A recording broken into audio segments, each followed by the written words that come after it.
it's Finn. I wanted to make a catch-up video after my last vlog about aging in transition, because I had so many amazing responses from people, some really good video responses as well. That was amazing to get those. So I thought it warranted a catch-up vid in its own right, really. Just so many people relating to the loss of boyhood. And not just older trans guys either. I had some messages from younger trans guys saying that, you know, they still experience loss themselves, and I kind of really hadn't thought about that, but of course you would, no matter what age you transition, whether you're kind of 17 or 70, there's still going to be loss involved, and it's not just loss of time, it's loss of experience as well. It's like I said, the rites of passage, the loss of all those, the loss of just being a kind of normal cisgendered male, and the body parts that go with it. You know, that there's all that loss involved to deal with. So yeah, it's awful to hear everybody else feels the same way, but at the same time, it's kind of reassuring to know that it's a common feeling. And I guess it's all about embracing that loss, isn't it? It's a fine line between wallowing in it, accepting it and denying it, you know, because you could be all Pollyanna about it, go, oh, it's fine, it's absolutely fine, you can't do anything about it, therefore it's okay. That's not healthy. But neither is going, oh, I'm just going to mourn this the rest of my life, it's awful. You know, that's not healthy either. So it's finding that middle road, that balance of kind of saying, yep, there is loads and loads of loss, it really, really hurts, I'm really, really angry, I'm really, really upset, whatever it is you need to say, and then you move on, you allow yourself to process it in whatever way possible. Because there are so many gifts of transition, of being different, I think. And it's those we need to embrace to feel better, and I don't think you can embrace the now until you've kind of grieved that past, grieved the losses. And I think that's an ongoing process for me. And it just keeps coming up at random times, this feeling of kind of, it'll just hit me of things I've lost. And it's always when I'm starting to appreciate things I've gained. And I think that is because I'm like, oh my word, I'm so happy, this is amazing. And then it kind of hits, all of this could have been avoided if I'd done it before. You know, those kind of feelings. And so every time that kind of happiness is coming up, the kind of old pang of if only comes up as well. So they kind of seem to go hand in hand. So by talking about it and kind of going, yep, I'm feeling a bit more loss again, it enables me to then kind of like let go and move forward a bit further. And it's not in a sad way at all. I absolutely know that there's nothing I can do. I can't get back the past. But it's healthy to acknowledge that, so that I can then move on into the future. And something else come up in some of the things people said about being older in transition, or actually this can affect anyone at any age, is the things we've done to ourselves, to our bodies, that then get in the way of transition. Things like, you know, with me personally, it's like my self-harm, my eating problems, that have a knock-on effect now. And so now that I'm really happy and in the body, I'm starting to transition to the body that feels right and everything's feeling good, I look at my arms every now and again, I think, oh, why did I do that? And, you know, I'm still having ongoing battles with food and anxiety and all of that. So I think transition is so bittersweet, because you suddenly hit this period of being, wow, this is right, this is me, yes, I've arrived. At the same time you get a pang of ow, because you've still got all that mopping up from the past to do as well. So yeah, all this loss is kind of built into transition, but it's important, you know, with every change comes an experience of loss, and you have to embrace that to move forward. Very, very much so. And the fact when I was talking about kind of transitioning and suddenly being middle-aged, I'd like to clarify that I didn't mean that being on testosterone will suddenly make me a middle-aged man. I'm already middle-aged. I'm 39. I cannot avoid that. I'm 39 today. I am going to be 39 tomorrow, and I'm going to be 40. And, you know, that's not transition that's done that. But what I meant by that, really, is that as a biological woman,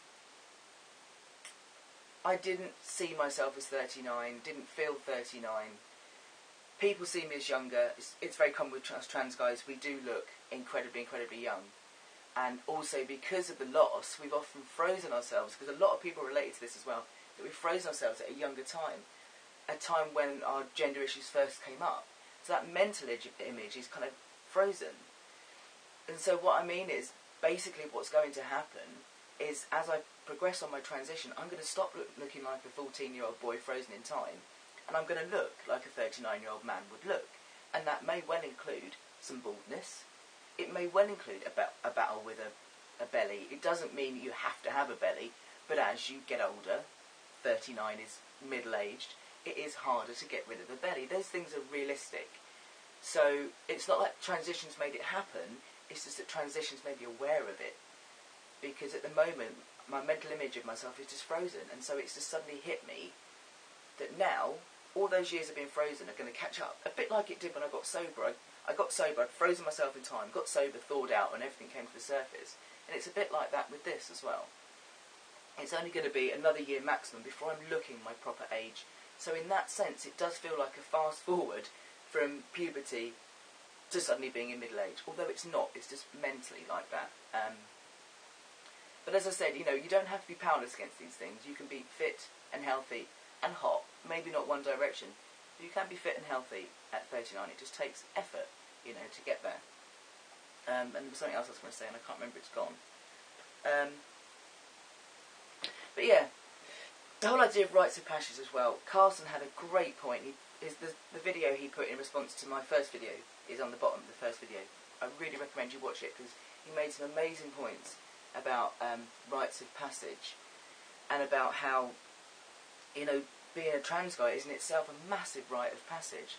And I hadn't really kind of processed that, because I guess my thoughts are such that going through puberty, as I did, a female puberty, I was devastated. All my friends were enjoying buying their first bras, you know, enjoying finding their first hair and what have you, and their first period, and not celebrating. But, you know, there was that big, you know, you've become a woman and all of that, that was celebrated with them, and it wasn't with me. I hated it.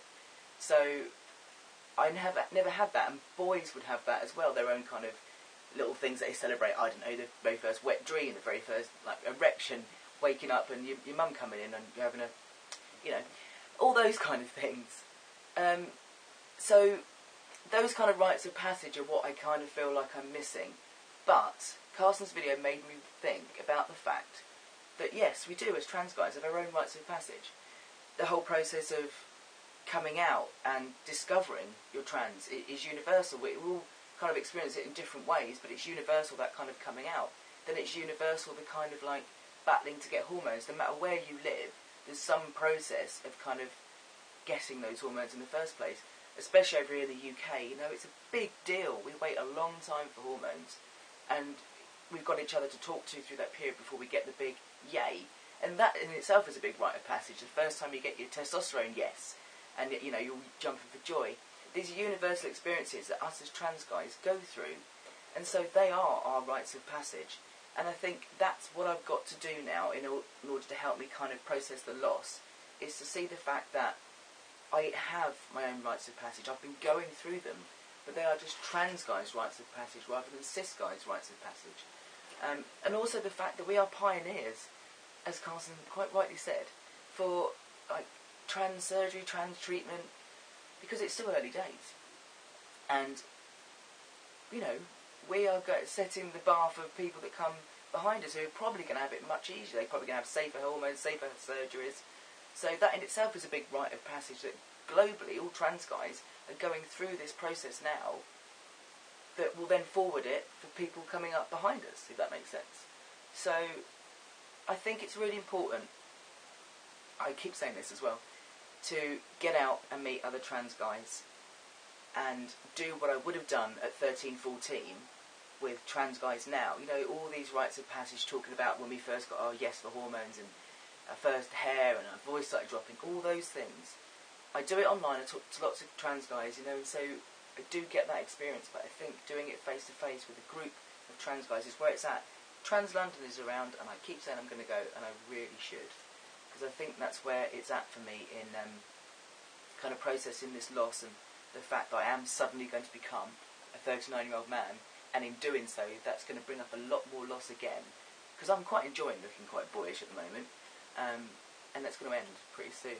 And I'm scared. Of course I'm scared about whether I'm just going to lose all my hair and that. You know, no one wants to kind of transition and turn into a kind of like somebody that's fell out the ugly tree and hit every branch on the way down. But, you know, if it is, it is. But first, accept the past. Then the future can move on too. So yeah, I think I've covered everything I wanted to say. I've kind of tried to comment underneath everyone's comments, but I wanted to just kind of like make a video about all of that as well. But please watch some of the videos that people have done in response. Max on Tracks has done one, Cyborg Unplugged, and Jay Astro, I can't remember. Maybe I'll try and link them at the bottom, because they've made some great points and really expanded the dialogue. This is obviously something us as trans guys really need to talk about and process together. It's a big rite of passage, isn't it, to process this, our grieving together. That's a big rite of passage. Let's do that. So, yeah, I'm just so grateful to be part of this community, and I think I need to stop focusing on what I've lost and see what I've gained. You know, this is amazing going through this with guys of all different ages, all different places of the world, and we're all going through these rites of passage together. It's amazing. This is the ride of our lives, and thank God we've got each other. So I'm going to leave it there. Take care of yourselves, guys, and I'll see you soon. Bye-bye.